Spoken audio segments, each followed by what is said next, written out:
राज्यातील कंत्राटी कामगारांना मोठा दिलासा. अखेर वेतनवाढीच्या अधिसूचनेचा मसुदा जाहीर. राज्यातील कंत्राटी, ठोक, रोजंदारी तसेच करार तत्वावरील कामगारांना वेतनवाढीबाबत मोठी बातमी समोर आली आहे. श्रमिक सेनेच्या सातत्यपूर्ण पाठपुराव्यामुळे शासनाने 6 मार्च 2025 रोजी वेतनवाढीच्या अधिसूचनेचा मसुदा जाहीर केला आहे. यामुळे नवी मुंबई महानगरपालिका आणि नवी मुंबई परिवहन सेवा या ठिकाणी कार्यरत हजारो कामगारांना आणि राज्यभरातील लाखो कंत्राटी कर्मचाऱ्यांना दिलासा मिळाला आहे. लोणी काळभोरमधील फोर्ड एंडेवर गाडी पाचगणी घाटात कोसळली. या अपघातात दोघांचा जागीच मृत्यू तर दोघेजण गंभीर जखमी. वाई पाचगणी रस्त्यावरील पसरणी घाटात फोर्ड एंडेवर गाडी 100 मीटर दरीत कोसळून झालेल्या अपघातात लोणी काळभोर तालुका हवेली येथील 2 तरुणांचा जागीच मृत्यू झाला आहे. या अपघातात फोर्ड एंडेवरमधील त्यांचे 2 सहकारी गंभीररित्या जखमी झाले आहेत.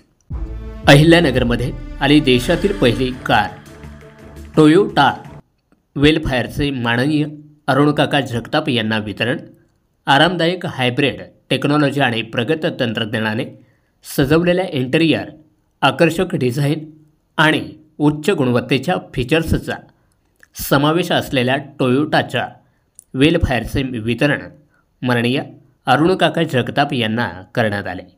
नुकतीच लॉन्च झालेली 5व्या जनरेशनची भारतातील पहिल्या कारचे नगर शहरात वितरण करण्यात आले आहे. डोंबिवलीत रंगाचा फुगा लागल्याच्या कारणावरून तरुणाला भोसकलाय. डोंबिवली पूर्वेतील मानपाडा रोडला असलेल्या सांगावात होळी खेळताना रंगाचा बेरंग झाल्याची घटना घडली. येथील सोसायटीतील मुले रंगीत पाण्याने भरलेले फुगे एकमेकांवर फेकून होळीचा आनंद घेत असताना त्यातला एक फुगा तेथेच उभ्या असलेल्या तरुणाच्या अंगावर पडला. त्यामुळे संतप्त झालेल्या एका तरुणाने फुगा फेकणाऱ्या अल्पवयीन युवकाला जाब विचारत मारहाण तर केलीच, शिवाय अंधारात नेऊन त्याच्यावर धारदार शस्त्राने हल्ला देखील केला आहे. अशाच ताज्या व नवनवीन घडामोडी जाणून घेण्यासाठी आवाज वार्ता या न्यूज चॅनलला सबस्क्राईब करा व बेल आयकॉनला प्रेस करा. धन्यवाद.